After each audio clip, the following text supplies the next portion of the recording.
Oçuğu nime dese bu Cumhurlukların tarihini mi elaka, ösmellik noktayı nazardan doluq tədqiq qılıb bakkan adamlar emasmiz. Bu Cumhurlukların tarihini tədqiq qılan bunun əxlaq kurulması nime bu devlet bu milletin? Enandikin bu milletin ruhi kurulması nime? Ende din hali millet. Bu bizim bu işiniz diyendim bunun yerimi işindi, yerimi işenmeydi. Ya ki çoluk işiniz, ya ki çalı işiniz.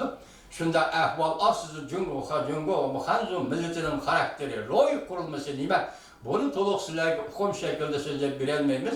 Lekin biz 70 yıldan beri bu milletlerle birlikte yaşadık. Müstemlik Uyguristan'da.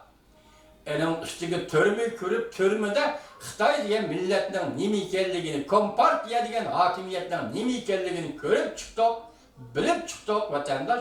Hazır her bir Uygur, bu 70 yıl içinde her bir Uygur Xitay kim, Xitay Kompartiyası kim? Toluk bilip oldu, bilip olmaganlar bolsa hazır cazalagırda 3 milyon, Xitay'a elip ketken 2 milyon. Sen şuna dikkat kılın ki ben şunda kuman kılıp oturdu sizlerge liksiya sözlegen diyendim. Kandaktır bir halkara sebepler bilen Xitay bu milletin Uygur'unu görevge aldı diyenim. Tünügün ben sizlerge liksiyada Daybo'nun sözünü ettim. Bu yalnız Soğud'un işlemez. Soğud'un teşhidi Çavuşan'ın Şangal meselesi, Uyguristan'da cezalar meselesi var dedi Daybo diyen tatkikat, kesin tatkikat ornuna. O şanalı aytqanda sen 7. gün, 7. yani 30. günü Şevkeleyti Zakir'ni axbarat ilan qilish qo'yg'inin qaraganda bu muqamlashdagi Xitoy hukumati qandaqdir bir sabab sizga aytolmaydigan, aytmaydigan yoki oshkori yoki maxfiy bir sabab bilan bu millat 21 milyon millat Uyg'urni go'raga ol.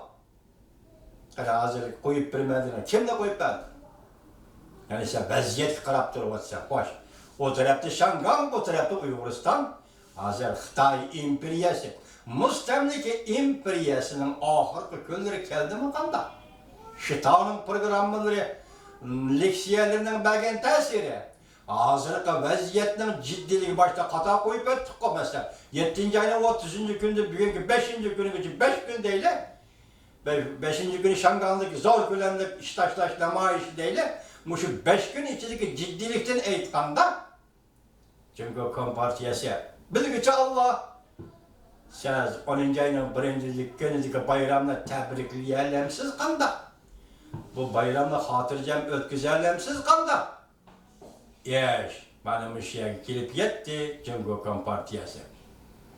Mana vaziyet diye, şundaq bo'ladigan hurmatli vatandosh.